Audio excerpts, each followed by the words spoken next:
Good morning. Thank you for joining us for the new travel card program. My name is Kathy Blackburn, and joining me today is Joanne Callahan. And today we're going to kind of walk you through this new process and the information that you'll need to know to have this new program. We're going to talk about the benefits of the travel card program. We'll look at the two options, which you guys will be aware of already. Look at their limits. We'll talk about the roles and responsibilities and what happens if you violate any of those. And then we're going to walk through a demo. We're going to actually do two different demos. We're going to do them through My Wallet and then create the expense report. We'll do a demo for an individual card holder and one for a department card holder. We'll review the rollout schedule, look at different upcoming communications that you should be expecting, show you where the resources are, and then give you some contact information. So the benefit of the travel card program is it reduces the monetary burden on the traveler. It should allow you to be able to handle those online registrations. You'll no longer need to set up that supplier or go through payment request. And for airline tickets, you won't necessarily need to use a travel agent and then incur that fee. We do have the two card options. You can have an individual card or a department card. For an individual card holder, they will be allowed to charge airfare, hotel, and registration on their card. Either that card holder or their liaison will be responsible for pulling down that travel card statement every month and completing an expense report on a timely basis. It's important to note that the card can only be used for that particular individual. So they can't use that card traveling with someone else and put someone else's travel expenses on that card. You cannot do that on that individual card. That allows us to capture all the travel expenses for that particular employee only. And then as you noticed on the request forms that we sent out, it does require a department head approval for someone to have an individual card. On the department cards, you are allowed to charge airfare and registration for individuals within your department. We will allow you to do airfare for both employees, students, and non-employees. So if you have somebody flying in for like a lecture, something like that, you are able to do that. And then registration for employees and students. One important thing to note on this also is that if you have someone in your department that carries an individual card, you should not be charging their expenses on the department card. They should be charging that on their individual card. The only exception would be, say you had a large group in your department and they were all going to the same conference. Maybe it's just in Spartanburg, and you would get a 20% discount for 10 or more, and you needed to register all 10 of those at the same time together. Then you could put that registration on that department card. But for the majority of the time, that individual would need to do his own card, and you should not take that through that department card. Of course, the travel liaison will be responsible for pulling that travel card statement and then completing the expense report. And also, as you notice on the request form, in order to have a department card, it does require the department head's approval for that card. Okay.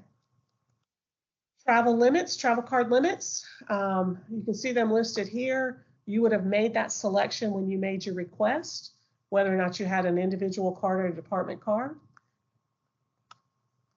Roles and responsibilities. These are pretty important. A card holder can only be a USC employee. And just because you have a travel card, you're still held by the travel policy and procedures. Those are still in effect.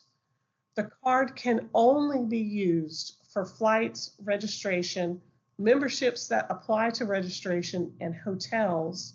And hotels are only on individual card holders. So what I mean by that is, just you can't charge meals on it. You can't do anything unusual. Our policy is that we don't pay for first class airlines. So you cannot charge first class airlines on this. So none of that kind of stuff. So it has to be economy class. It has to follow the policy. And for hotels, it's only the room. You're only charging that room on this card. Card holders will receive training via this webinar, or you, if you're a department card holder and you have some individuals and you're a liaison also, then you can kind of walk them through this process. And once we receive the cards in, there will be a card holder agreement that you'll have to sign that you've received the card. That'll be signed by the card holder and then the department head. If there are reoccurring violations of the policies and procedures, this could result in revoking the card or other disciplinary actions, including employment termination. So if you have someone that just decides to use it for their own personal stuff, then that would be an issue for the university. So what happens if someone violates the card policy? In other words, they charge meals on it, or we start seeing first class airlines. Well, the first thing that will happen is the card will be suspended. Basically, the travel office will put that particular card on suspension. They won't be, that would mean then that they cannot charge anything additional to that card. The individual would have to reimburse the university for something that they charged incorrectly, and then attach that deposit transmittal to the expense report so that we can see that that actually happened. And then they would need to attach a memo saying that they had violated the travel policy and what policy they violated. And that would need to be signed by their department head and also attached to their expense report.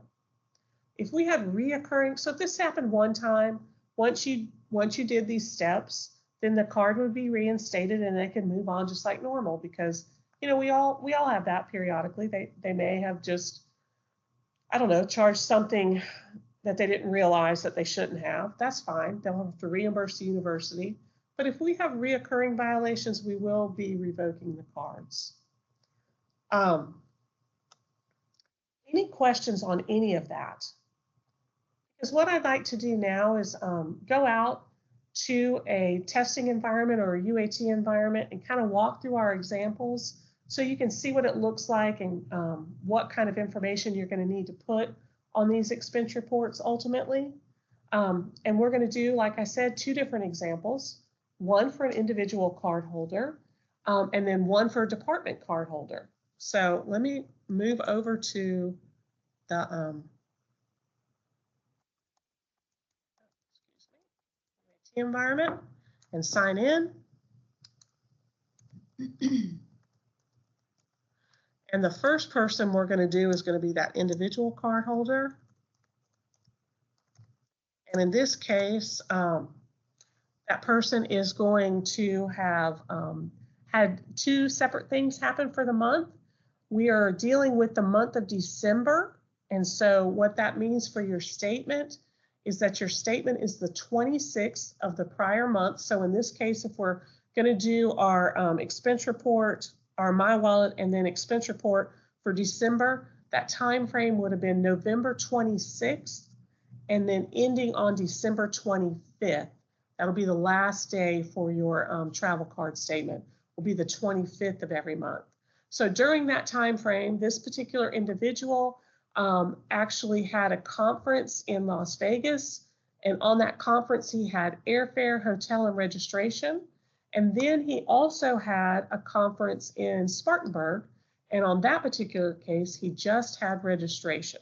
So we're going to go in and we are going to actually start in My Wallet. And the reason why we're going to start in My Wallet is we had a pilot group and we found from them that it was easier to add all the information we need in the My Wallet feature versus directly on the expense report.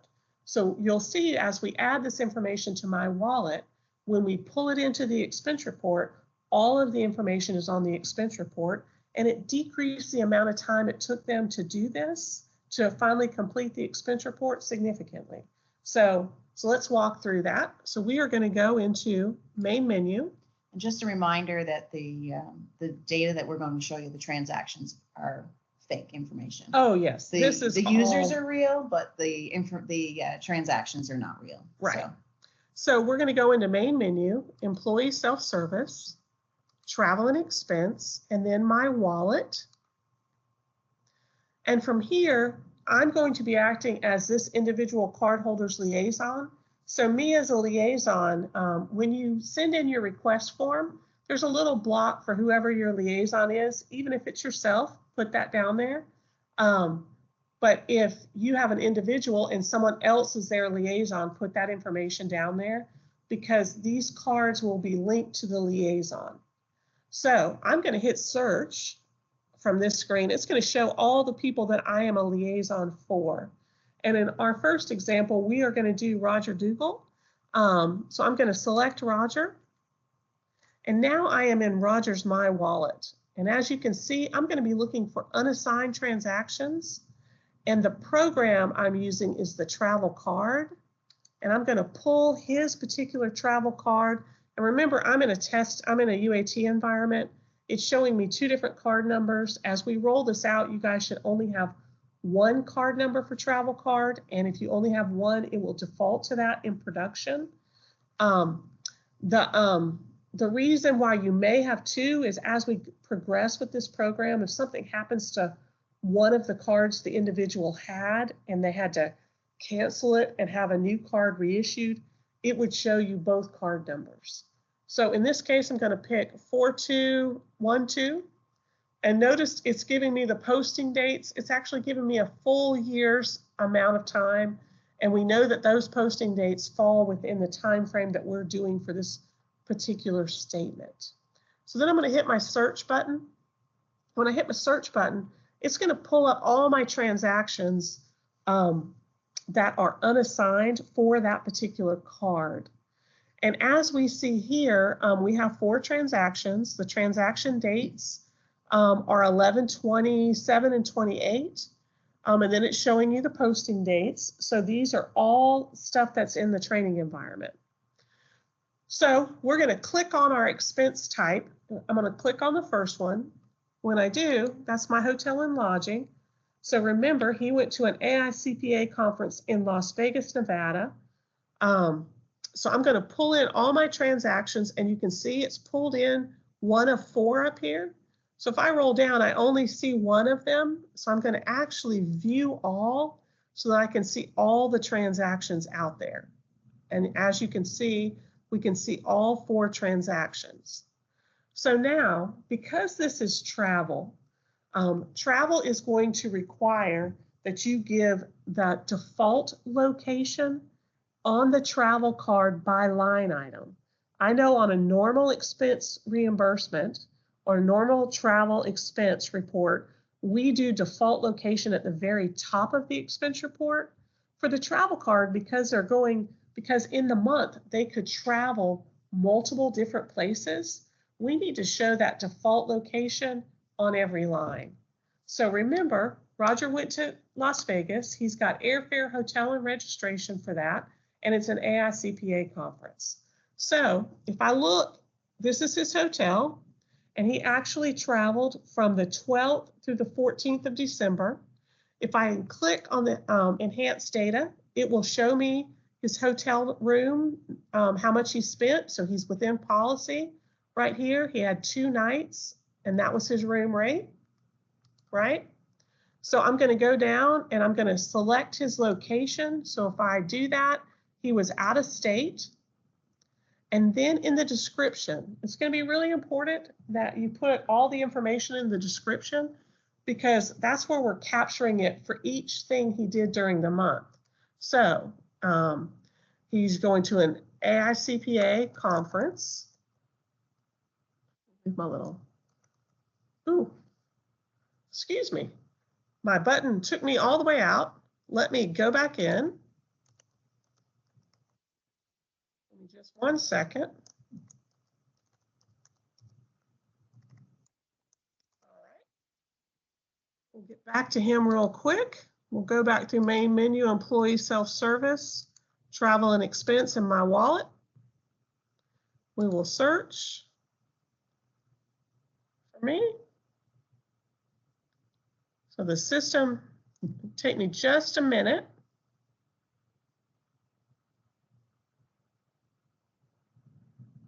Hold on. Try one more time. Okay. All right. So go back into Roger. We're going to find his card again. Hit my search. Hit my hotel. All right. So now we are going to hit my view all. And then we'll start where we were, which is our Las Vegas trip. So he's out of state. And in my description, I'm going to put in where he was or why he was traveling, which is an AICPA conference, where it was, which is Las Vegas, Nevada, and then the dates of travel, right? So it's 12, 12, 19, 19 through 12, 14, 19, and in this case, it is 2 nights. So I'll go ahead and put that information in there. All right. So the next thing I'm going to do is we know that he had a flight. So I'm going down to my airfare. And if we hit the enhanced data on airfare, you're going to see that it is his flight for Roger, right? So I'm going to go in and on my airfare, pick the same information. And it's going to be out of state. And then I'm going to need that same information in that description. So I'm going to actually go up here and copy that and move it down here to my description, right? So now I've done my remember he had airfare, hotel, and registration. So I've done my airfare, my hotel. And the next thing I'm going to do is my registration. And this I can see is not my AICPA conference. So I'm going to skip that one until the next time. And I'm going to move down to this one, which is my AICPA conference. You're going to notice that it came across as a membership fee.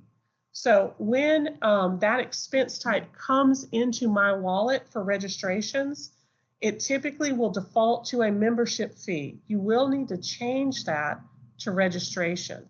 The way you'll do that is click your button down. It gives you all kinds of options. But remember, for travel, your only real options for the card are hotel, airlines, registration, and if it was truly a membership for that registration, you would leave that membership alone. But for us, this is really only registration, and it's going to tell you what the appropriate expense types are for travel. So it is for us. So we've changed that to registration. Once again, that is out of state. And remember, I copied that information before, so I can paste that in there. So now I've done that full trip in my wallet. So I'm going to move back up because if you remember, we missed or we skipped over this one registration. So this is a registration for Roger where he did a conference within the state. He actually went to Spartanburg and did a sustainability conference. So we are going to change that to a registration fee. Gives us that same note. This is actually going to be in state. So we're going to select that. And then for this, we're going to put in the description for that conference. And that is a USGBC conference. And it is Spartanburg, South Carolina. And the date of the conference was 12/17/19. All right, so we have touched all 4 of our items in my wallet. Everything looks good for us. I'm going to roll back up, make sure I didn't miss anything. Doesn't look like I did. So I'm going to now hit my save button. So now I have kind of updated all my different expense types in my wallet. I'm ready now to move on to my expense report. So I'm going to go into main menu. Go into employee self-service, travel and expense reports, and create and modify. I'm going to look up my individual card holder, and I know his USCID number, so I'm going to put that in.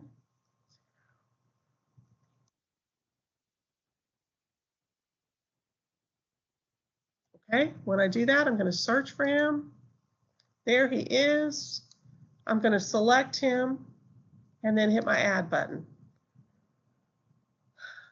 Based on the individuals on this webinar, you guys all should normally do this through the normal expense report process. So when I come into this, the expense module always defaults to employee travel. So the first thing I'm going to do is change that business purpose. I'm going to do the drop-down key. And now you see that there are actually 5 different options for this. I'm going to pick travel card. And when I do, you see that several things dropped off. And you see that my wallet shows up on the travel card. And remember, we only had 4 transactions. So on your header for your report, I would always use the year, so 2019, and the month, which is December. That's what we're doing it for. And then the type of card you're doing. So I would do travel card. So I'm doing a doing a 2019 December travel card statement. We are not using the default location at the header level. Remember, we selected all of those locations at the line level in my wallet. And then for your attachments, you will need to attach that travel card statement signed by that card holder and all of their receipts, which that card holder should have provided you prior to you even going into my wallet. So I'm going to make that attachment. And I'm going to hit add attachment and then browse and then find out wherever I saved that. So I've got my December statement here. I'm going to hit upload. And then I'm going to hit OK.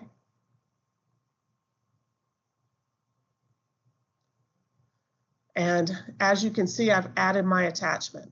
So now, before I do anything else, I want to load everything from my wallet for that time frame. So I'm going to click on my wallet. And we know all of those were for that December statement because we have looked at it. And as you can see that membership has now changed to registration. You've done all of that work in the My Wallet. So we want all of these. So I'm going to hit select all and hit done. And then the great part about this is that when it comes over into my expense report, as you can see, all of those descriptions that we put in there, they're already there. You don't have to do that on the lines. And as you know, if you have a team card or a procurement card, you cannot change dollar amounts or dates. They come in already. We've already selected the line locations, and we've done that all the way through on our expense report. Everything looks good with that. The first thing, once we pull everything into the expense report, is we're going to ensure that this total, this $2,004, matches that travel card statement that you've attached. It should match exactly, and it does in our case. So the next thing we're going to do, so we've got a description on every line. We have a location on every line. So we're going to make sure that the chart field information is correct. So some of your travelers, some of your card holders will have default information already in there and it'll be fine. But if you notice on this particular one, it has a department that defaults to 010,000. And we know that that department is not correct. But the rest of the chart field is correct. And that actually has defaulted all the way down through the report. So just like all other expense reports, you can go up. If it's the same for the whole report, you can go up and do default accounting for report and make that change there, and then it'll make it on all the lines that you have for this report. So I'm going to just change that department, and in this case, it's going to be 155301, and then I'm going to hit OK. And then when I hit OK, it's going to bring me back. I'm going to scroll down to make sure it did what it was supposed to, and it did. And because this is an individual card who is an employee, we make no changes to the account number. The account number defaults automatically to employee travel. So if I scroll down, all my chart field information looks correct. I'll go all the way down to the end. Everything looks good. I'm going to go back up to the top and hit my save for later. Like you always do, this is going to give you that report ID number. It's going to be 10 digits and always start with the 3. And when you get it the first time, it's in pending. So basically you could continue to make changes because it's in a pending status. So of course I'm going to look all the way down and make sure I have no red boxes, no red flags.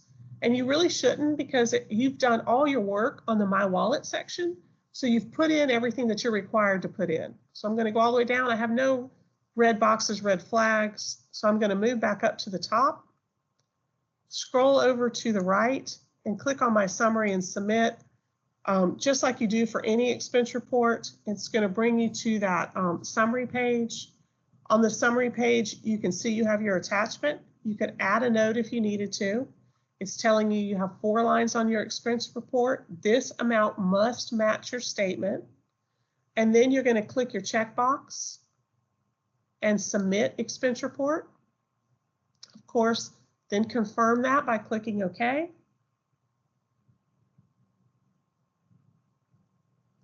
We'll give it a second for it to move on. So now it's telling you that it's submission in process. We want to refresh that status so it'll say submitted for approval. And because myself as a liaison did it for the individual card holder, it will go to that card holder to get approved. So you can see that it's submitted for approval here. If I look at the approval history, it is moved on to that card holder for that card holder to approve. And then it runs through the workflow just like it does for any travel expense report. All right, so that is how you would do an individual card holder. So now I'm going to move on to do a department card. Do you have any questions so far on the individual card? Okay, so it looks like we're rolling along. Everybody's doing pretty good. So I'm going to go back into my wallet and pull up my department card. Just a little different than what you saw for the individual card. We will pull it from the same place: employee, self-service, travel and expense, my wallet. Once again, in this training environment, I'm going to act as a liaison and pull the department card for Hope Johnson. If you were the liaison yourself doing the department card, you could still hit your search button. What you'll see is, like, you see me down here, your name would just pop up and then you would just click on it. So I'm going to click on Hope and do hers. Once again, you see that you could change these, but you don't ever really need to change these posting dates. It gives you a full year. You want unassigned. On this particular one, Hope has 2. So we're going to move to the travel card, and then we're going to pick the travel card for her, travel card number. Then we're going to hit search. What we're going to see is we have 4 transactions in this one, but on her department card, and this is for the month of December, it would have been November 26th through December 25th. She has several things happening. She has 1 student who had airfare. They went to Boston, so they had airfare and registration. They went to a conference in Boston.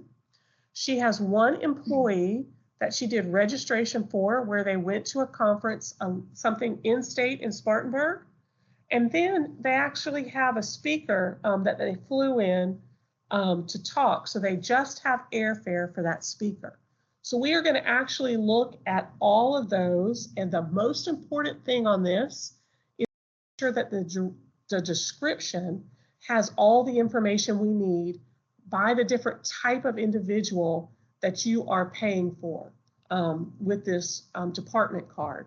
So let's walk through what that looks like. So we see our 4 transactions. We're going to click on our expense type so that it'll bring them up where we can actually make some changes. Once again, you see that there's 1 of 4 here. So I'm going to do my view all so I can see everything. We will need to put the location on each one of these. So we're going to start and just kind of roll down these. And our first airfare, we are going to see who it's for, because our student, so let's see who this one's for. And if you roll up, it's going to tell you, oh, this one is for Jennifer Lopez. How exciting. Jennifer Lopez in our example is our non-employee. This is our guest speaker. And for our guest speaker, the only thing we did was pay for their airfare to come here. So they're coming from out of state. So we are going to do our location. They're coming from out of state. And then in our description, this is the most important thing because you're still required to do all of the normal travel policies. So for a non-employee, you're going to need a TA number. So you're going to put in your TA number. And in this, it's 05123. We need to know that it is a non-employee. Move my little thing. We want to know who it is. And for us, very exciting, we get Jennifer Lopez to come in. She's going to come in and talk. And then we want to know why she's coming. So she's a guest speaker for engineering conference here. She's coming into Columbia.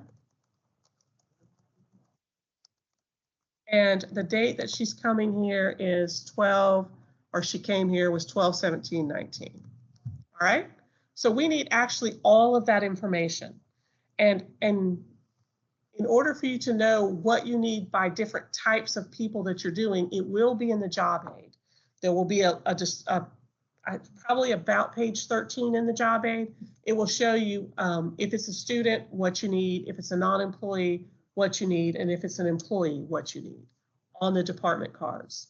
So we're going to move on down. So we've done our non-employee. Our next airfare, we're going to look to see who it is. Oh, and it's Bradley Cooper. Bradley Cooper is a student here. And so Bradley went to Boston. We paid airfare and registration for Bradley. So we are going to go in, and Bradley went to Boston, so it's out of state. And in our description for Bradley, we will need, once again, because it's a student, we're going to need a TA number. So you know that that has to already happened and it needs to already have been approved. So we're going to put in that TA number that we have for that student. We're going to put that it was a student, the name of the student, which is Bradley Cooper, where Bradley went, or the type of function that he went to. He went to an ICRIT conference. And then that was located in Boston, Massachusetts. And the dates of travel were 12/12/19. Ooh, I could not spell. Through 12/14/19. Okay, so we have that in for our airfare. We're moving to our next thing, which is, you know, it defaults to a membership, but this is really a registration, right? So we are going to, this is Bradley's conference. So we are going to change our membership to our registration. It's going to give us our note. We're going to pick out of state because that's where he went.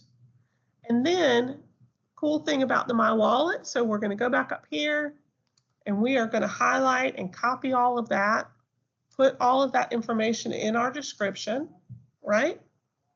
So now we have done both the airfare and registration for his conference.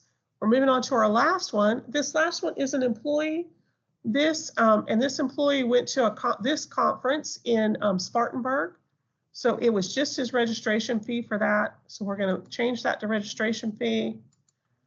We're going to select in-state because that's where he went. So for an employee on a department card, so you will have remembered when we did the description on the individual card, we did not put their USCID number or their name because it was under them. We actually created the expense report for that person. Because the department card has multiple things that could happen and multiple people, we need to know specifically who that is. So we are going to put in the USCID number, which is X1234567 We are going to put in the name, John Smith, the conference, which is a I2C to E conference. This is in Spartanburg, South Carolina, and it was 12, 18, 19. Okay, so when I was walking through this, I did notice one thing that I forgot is that on your student for Bradley Cooper, we also would like to have their USCID number. So I'm going to insert that. So in Bradley's case, it's U1, 2, 3, 4, 5, 6, 7, 8, so that we always have all the information. And because he had 2 different transactions, I can easily go back in and put that in the U. So this way, if we need any of this information, we can always query it through the description. So we have everything as far as for students or non-employees, we have TA numbers, who they were, where they were going, the dates of travel, and the type of travel they were doing.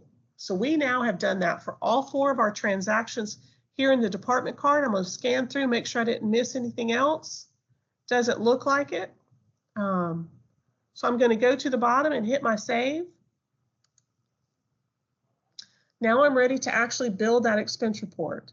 So I'm going to go over to main menu, employee self-service, travel and expense reports, and create and modify. So once again, this is going to be Hope's department card. I'm going to act as her liaison. Normally it would just be Hope doing it herself. So I'm going to put in her USCID number.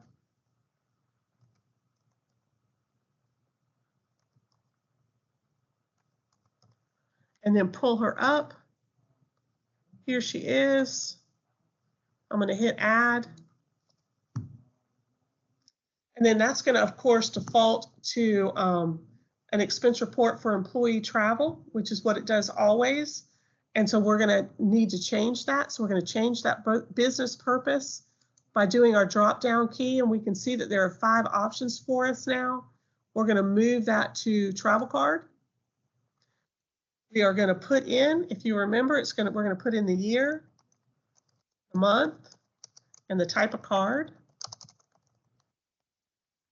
We are not, once again, using the default location at the header because we did that at every line when we were in My Wallet.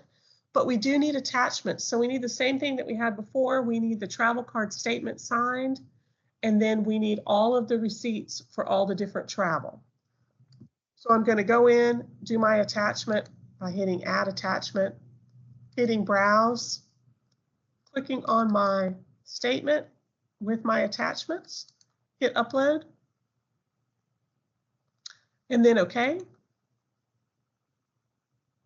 And then we're going to see on that header page that those attachments are now going to go to 1 because we've attached it.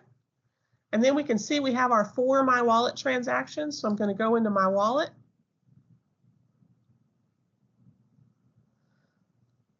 And then we want all 4 of those. They're within our time frame.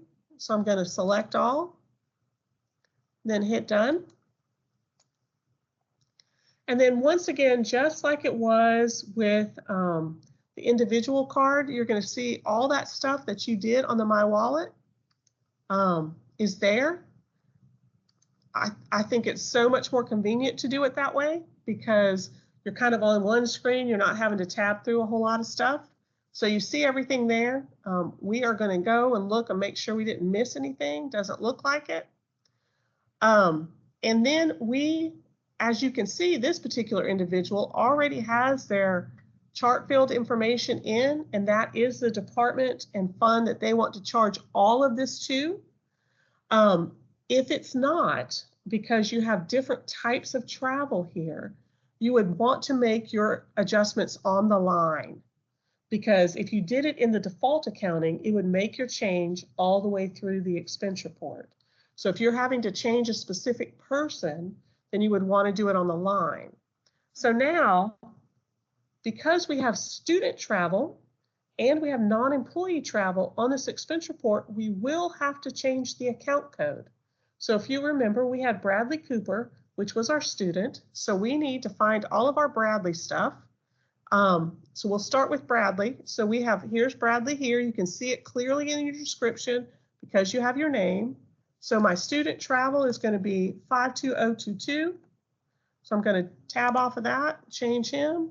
And remember, Bradley also had registration. So here's Bradley again. And you have that USC number. So you can always track it down to who it was. So I'm going to change that. And remember, and so travel will be looking at that because they immediately see student. So when they see student in that description, they're going to be looking for the right account code. Right here, where they see student, so they're going to be looking for the right account code because it defaults to employee travel. And then remember, we had one non-employee, and this was for a speaker. So that actually needs to be 52021. So we're going to tab off of that. So now we've made all the changes we need to on this expense report. We're going to hit our save for later.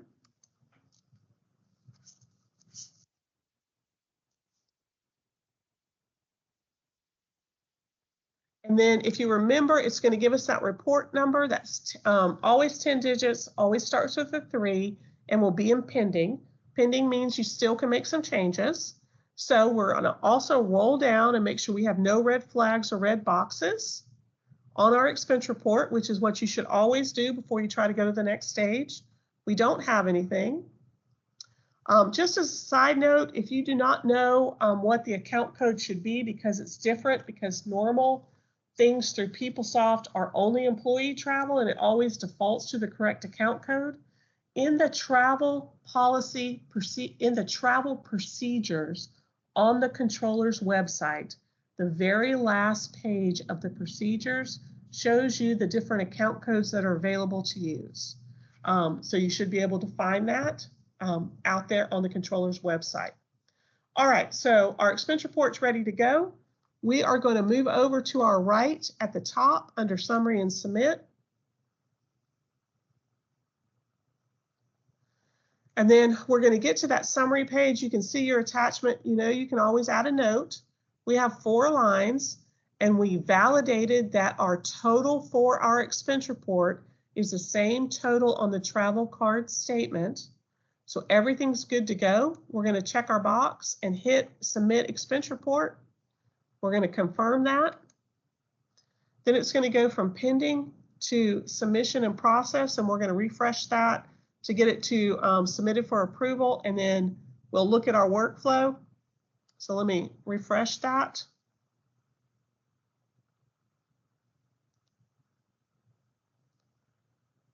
It takes just a second here, and now it's thinking on the refreshing. And then it will walk through an approval workflow. All right, so it'll do the same thing. Because I did it, it would go to Hope for approval, of course, and then levels 1 and 2, and ultimately the travel office. All right, any questions on those 2 examples? I know they were lengthy, but hopefully that gives you an idea. Please remember that we will have a job aid out on the controller's office website, and it will kind of walk you through exactly what I just walked through step by step. It will show you what you need in the descriptions on my wallet. While everybody's typing, I'm going to probably just move back over to the PowerPoint so we can get to that next slide. All right, so we have, can we change the account code for registration fees to the account code for registration fees of travel account code? So registration in travel will default to travel. 52024. If you have a membership and it's truly a membership, it actually will default to the membership account code. Okay, good question. All right, so I'm back on the PowerPoint presentation. We went through the My Wallet demonstration and we created an expense report using My Wallet. The next thing to look at is kind of like our rollout schedule. So you guys received targeted emails for this training, and you are in phase 1. Your go live will be February 10th. And we will be sending out a go live schedule to the high-level business managers and all business managers that responded so far to us, showing the remainder of the rollout schedule. We hope to do that on Friday. Upcoming communications, if you noticed, you did receive targeted communication 4 weeks prior to training, and then you received one about 1 week before this training. There is one more training for phase 1. It's on the 23rd of this month. 1 week before go live, you will receive a communication that gives you resource links. So it'll show you where the job aid is. We'll have the webinar and the PowerPoint presentation out on the controller's website. It will give you links to all of that. And then we will send out a Thursday before go live email, and then one on the day of go live with very similar types of information. Okay.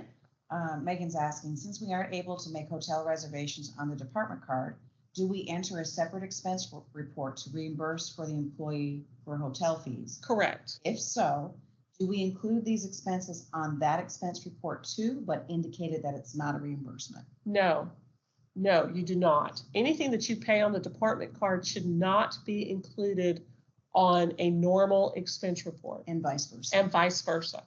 They need to be completely separate. We have Thank several you. people typing. Okay. Next question is, are we to use the travel card for memberships instead of P card? No, use this only if the membership deals with the registration for the travel. Because sometimes it's kind of like one and the same. At least that's, the information or the feedback that we got when we started developing this process. So membership has to be associated to a registration. Yeah. Megan's saying, thank you. You're welcome, Megan. Okay. Mary's asking, the 9 o'clock time is not good for faculty. Can they watch the recorded webinar for training? Yes, they can. Absolutely, Mary. Yes, and we know that can be problematic for anybody, depending on what else is on their schedule. And so, Mary, I believe it was Mary that asked that. Yes. We of course will put the recorded webinar out there along, like I said, with the PowerPoint, and then there will be a pretty detailed job aid to kind of walk you through the process. And then if, Mary, if there's some questions that they're asking you that you can't answer, then you can always reach out. Yeah, you can always reach out. This is the Controller's Office resource page. Hopefully you guys use this periodically. It has all kinds of information on it. What we're talking about will go under the webinars and training little tab. When you click on that, there'll be one for the travel card, and it will have either this webinar or the one next week out there. And definitely this PowerPoint, and then the job aid. There is also the PeopleSoft resource page, which will show you different contact information. So for travel card, we do have a separate separate mailbox out there, so you can send questions to that, and we'll respond to that. The other question may be like, when are you going to get your card? So we have, when we sent out the targeted training communication, we sent out the request form and the procedures with that, and ask that you send that back by the 17th, which is Friday. We will do a card order on Friday. When that comes back, we will contact you guys individually. If you are here in Columbia, we'll probably ask you to come, because the cards will get mailed to the controller's office. Once we get the cards, we have to do some stuff in the system. We will ask that if you're in Columbia, if you kind of come to us, there will be a travel card holder agreement for each card that will go back with you. You'll have to have the card holder sign that and the department head sign that, and then send that back to us. And then on your go live date, you will need, on your go live date, that will then be moved to whatever profile you've requested. So then that card would be available to be used on that go live date. Any questions on that? Any questions on anything else? Well, thank you so much, you guys, for being our first group. We appreciate it. Please send questions if you have questions on anything. We appreciate it. We'll try to work through whatever that is, and we hope you have a great rest of your day.